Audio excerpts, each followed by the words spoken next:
ꯑꯍꯥꯟꯕꯃꯛꯇꯗ ꯑꯩꯈꯣꯏꯒꯤ ꯚꯤꯗꯤꯑꯣꯁꯤꯕꯨ ꯌꯦꯡꯕꯤꯔꯤꯕ ꯑꯍꯜ ꯂꯃꯟ ꯏꯆꯤꯟ ꯏꯅꯥꯎ ꯈ꯭ꯋꯥꯏ ꯄꯨꯝꯅꯃꯛꯄꯨ ꯑꯍꯥꯟꯕꯃꯛꯇꯗ ꯑꯩꯈꯣꯏ ꯑꯍꯨꯝꯅ ꯏꯀꯣꯛꯅꯅ ꯈꯨꯔꯨꯝꯖꯔꯤ ꯏꯆꯤꯟ ꯏꯅꯥꯎ ꯃꯌꯥꯝ ꯉꯁꯤꯒꯤ ꯃꯊꯦꯜꯁꯤꯗꯤ ꯀꯩ ꯃꯊꯦꯜꯅꯣ ꯍꯥꯏꯕ ꯃꯇꯝꯗ ꯂꯧ ꯍꯥꯏꯕ꯭ꯔꯣꯀꯣ ꯂꯧ ꯊꯣꯡꯕꯅꯦꯕꯀꯣ ꯔꯧ ꯍꯥꯏꯕꯅꯤꯀꯣ ꯂꯧ ꯍꯥꯏꯔ ꯔꯧ ꯍꯥꯏꯔ ꯑꯗꯨꯅꯦ ꯔꯧ ꯊꯣꯡꯕꯅꯦ ꯑꯗꯨꯒ ꯑꯁꯤꯗ ꯎꯃꯣꯔꯣꯛ ꯂꯩꯔꯦ ꯑꯗꯨꯒ ꯑꯁꯤꯗ ꯉꯥꯅꯝ ꯂꯩꯔꯦꯕꯀꯣ ꯉꯁꯤꯗꯤ ꯏꯃꯥꯅ ꯄꯨꯔꯛꯄ ꯃꯊꯦꯜꯅꯤ ꯑꯁꯤ ꯃꯊꯦꯜꯁꯤ ꯏꯆꯤꯟ ꯏꯅꯥꯎ ꯃꯌꯥꯝ ꯏꯃꯥꯅ ꯉꯥ ꯐꯥꯕ ꯆꯠꯄꯗ ꯄꯨꯔꯛꯄꯅꯦꯕꯀꯣ ꯏꯃꯥꯅ ꯃꯨꯛꯕꯥꯡꯒꯤ ꯏꯁꯄꯣꯟꯁꯔ ꯇꯧꯕꯤꯔꯦ ꯉꯁꯤꯗꯤ ꯑꯗꯨ ꯑꯣꯏꯇꯥꯔꯗꯤ ꯆꯥꯃꯤꯟꯅꯔꯁꯤ ꯍꯧꯖꯤꯛꯁꯦ ꯍꯧꯔꯁꯤꯀꯣ ꯏꯃꯥꯀꯣ ꯍꯧꯔꯁꯦ ꯑꯗꯨꯒꯤ ꯏꯁꯤꯡꯗꯣ ꯐꯔꯛ ꯇꯥꯔꯗꯤ ꯊꯥꯡꯊꯔꯣ ꯑꯉꯥꯡꯅ ꯑꯃꯨꯛ ꯐꯔꯛ ꯇꯥꯗꯅꯀꯣ ꯇꯧ ꯌꯥꯔꯦ ꯏꯃꯥ ꯍꯧꯔꯣ ꯏꯃꯥ ꯍꯥꯟꯅ ꯆꯥꯔꯨꯁꯦ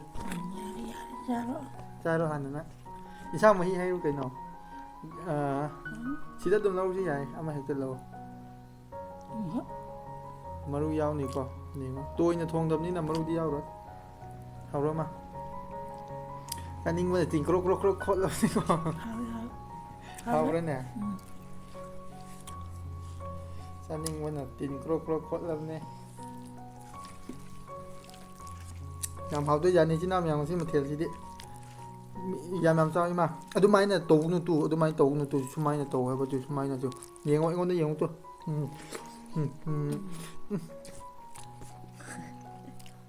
ꯂꯩꯇ꯭ꯔꯦ ꯃꯀꯣꯛ ꯑꯩ ꯆꯥꯒꯦꯀꯣ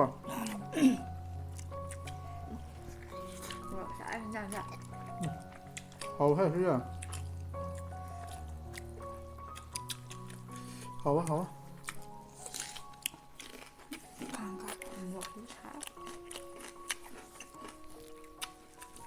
ꯉꯥꯅꯝꯅꯤ ꯌꯥꯝꯅ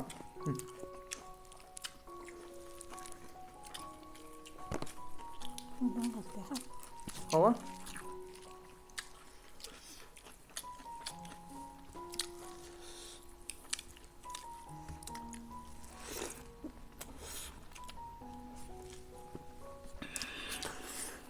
Sila đừng lâu rồi sao mà đâu có sao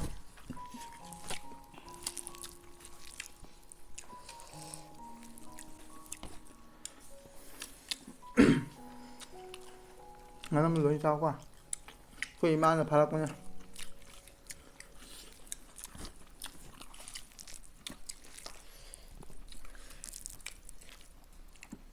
hảo quá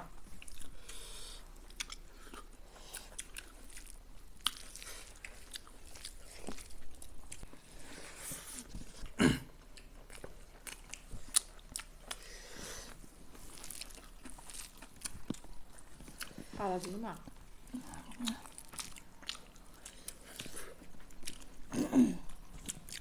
maru yu này có tâm tâm miệng cho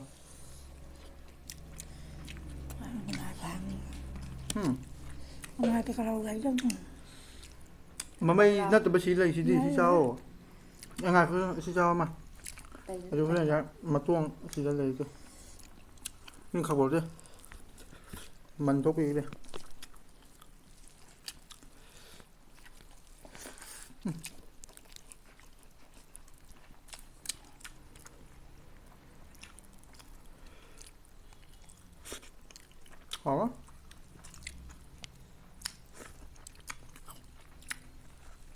mọi người đi mà xin sao khắp ngang thì bảo có cái nào mẹ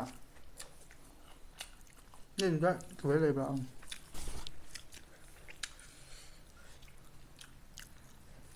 ai luman chứ hay bay để đi qua nhà tập hay đi mang thuốc lấy bay chứ rồi nè giấu ra đi ra vì không có mà luôn rồi ủa không à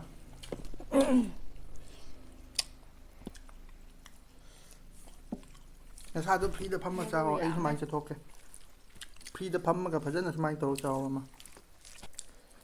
ꯑꯩ ꯁꯤ ꯐꯥꯎꯕ check ꯊꯥꯡꯒꯠꯇ꯭ꯔꯕꯅꯦ ꯍꯥꯏꯕꯗꯤ ꯋꯥꯡꯈꯠꯄꯗꯣ ꯃꯥꯗꯤ ꯈꯔ ꯅꯦꯝꯕꯅꯤꯅ ꯋꯥꯡꯒꯗ꯭ꯔꯅ ꯁꯨꯃꯥꯏꯅ ꯐꯖꯅ ꯐꯝꯃ ꯆꯥꯎ ꯏꯃꯥ ꯒ꯭ꯌꯥꯟ ꯇꯥꯅꯀꯣ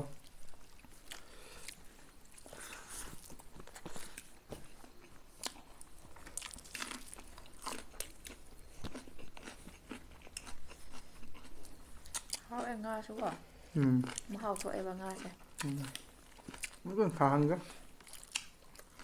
먹자.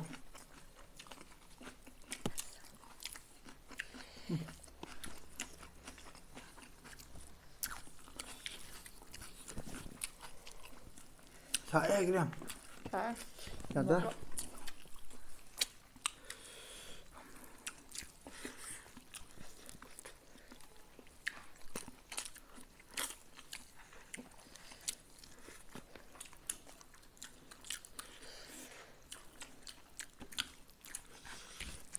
잠깐만.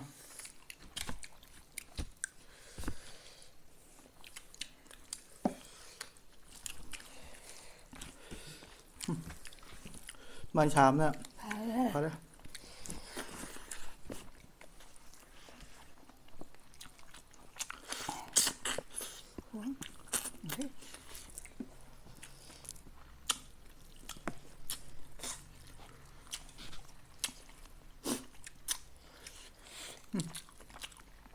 Làm hào cái mai quả.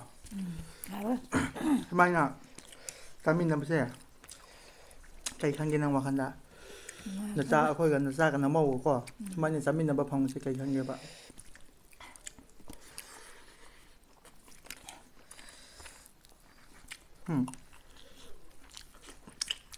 Ngại chỉ nói gọi là chứ làm ngại. Cho mà. Cho cứ cho.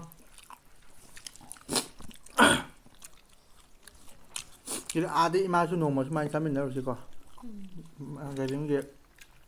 Garing ga mama di su noma ko jum tak kami nak pergi thakal ke sinam ya. Garing ga ma su han noma saru ka.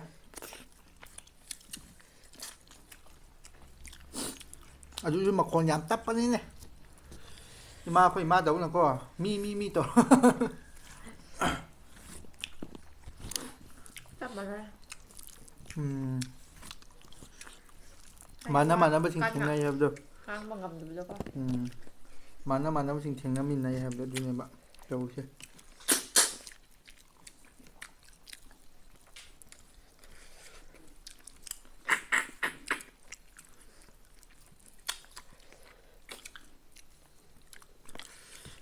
Ai hang đó. Mo khawal ka nga thai no loi dam ni ko kin ko. Charo ma. Sai. Anh là hai bữa đó video nam mong làm nó bạc hết cho nó hai bữa đó ở đầm free đó nó sao đầm free đó lấy cái tàu vậy tùy ra có đi quỳ ba hai chứ ma chỗ đầm mà nó mà cái giáo này thì cái hợp với dài nó hả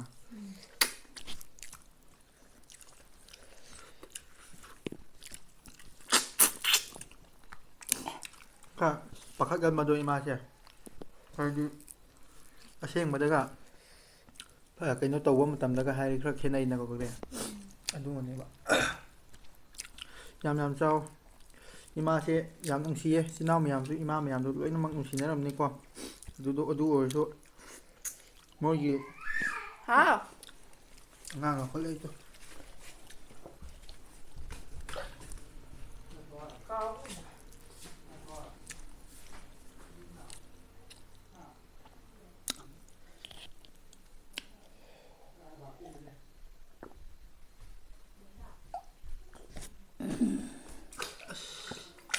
Con đọc chứ.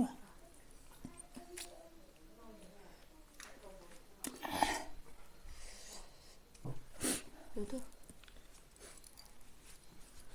애기 이사는 비지 아무 뚱만 받이게 하고 레버고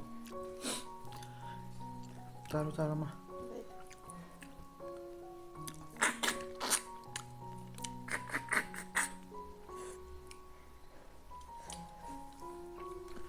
ngang nào chứ làm quay đây chứ nào mày con múc ná cái này phải em tay chứ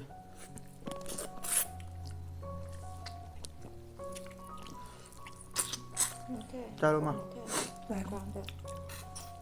Ok. Phụ canh sẽ bạn. Làm gì ạ? Charo hẳn charo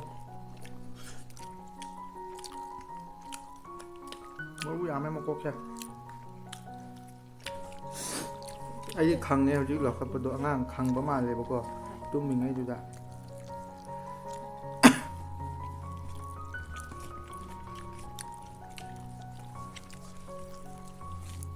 sao đây mà Bằng cái món chứ. Cậu đi đó thì còn đi nào. lây tao bữa đó có ꯃꯃꯥ ꯎꯗꯕꯗꯨꯗ ꯂꯥꯎꯔꯛꯄꯅꯦꯕ ꯃꯃꯥ ꯍꯥꯏꯅ ꯑꯩꯗꯤ ꯈꯪꯕꯨ ꯈꯪꯉꯨꯔꯦ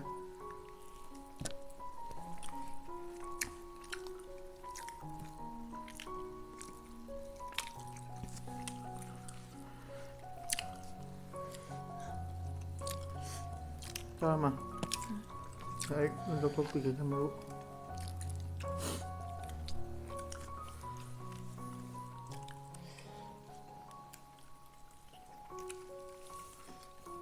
mẫu sàn cơ mà đây, lấy đây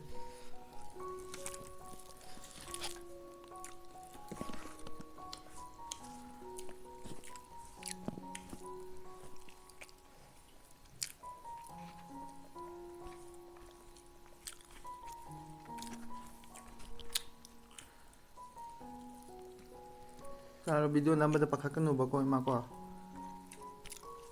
nang dum kenu tawala pakagaleba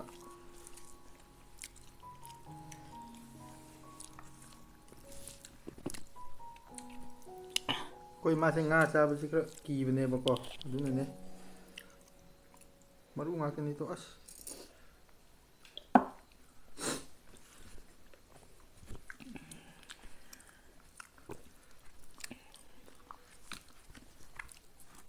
Dạ dạ rồi. Ai lâu ngủ cơ.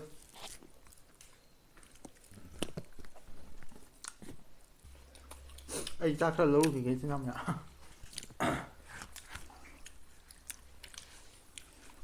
Giờ mà sao rồi tổng hết cái giờ rồi vẫn sang ảo đấy.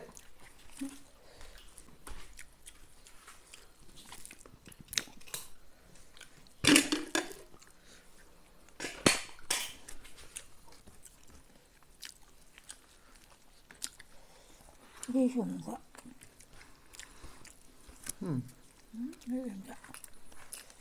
nó sang sức xa đi vào mà không xa đi Qua cái hai cái lê co. Và khách thấy một cái này.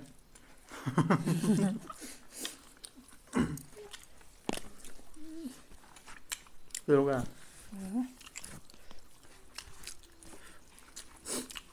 Một cái hát còn đi xoay đầu đấy chứ nga không có lắm rồi đó lau lắc cô ma rồi nhang tăng gì mắm rồi đấy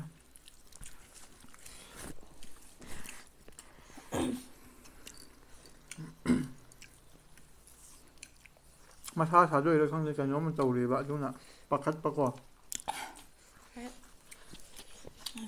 Lốp tàu lấy như cả mình đặt cho chùa cả tôi xài ra cái đó nó bạc luôn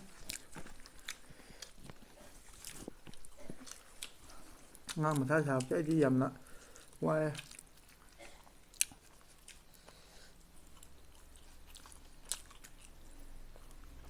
hình tôm đập dàn đi ra coi cái đêm con con sao thằng là đi ma số lấp tôm rồi ở dưới nha ở dưới đây coi hôm nay đấy nè má bùi thế nè bà ai gì mà tầm là đi ma mà tốn tên đi chứ con này làm gì xem như gì ra cái miệng không ở trong khai các bạn cái này là có một tầm đấy không ở dưới chỗ tóm được xuống một ngày bạn ai gì tan pi học dưới này thì xin nào mày mà này khi tăng tàu phao ai đi mà tha thà thế nào bạn cái nó mà tàu này bảo qua đôi ta đi xin nào mày video sẽ xoay tăng rồi xin nào bắt đầu cái ngày sẽ ngang số farak tare bảo qua xoay cái balan cái yao chỗ quyết mà apang ba family này khai là ngang pi có xin nào mày ngày sẽ cái ôi này đi cái này ya thằng này rồi bye bye mà thằng đó muốn thằng nào sẽ có xin nào mày bye bye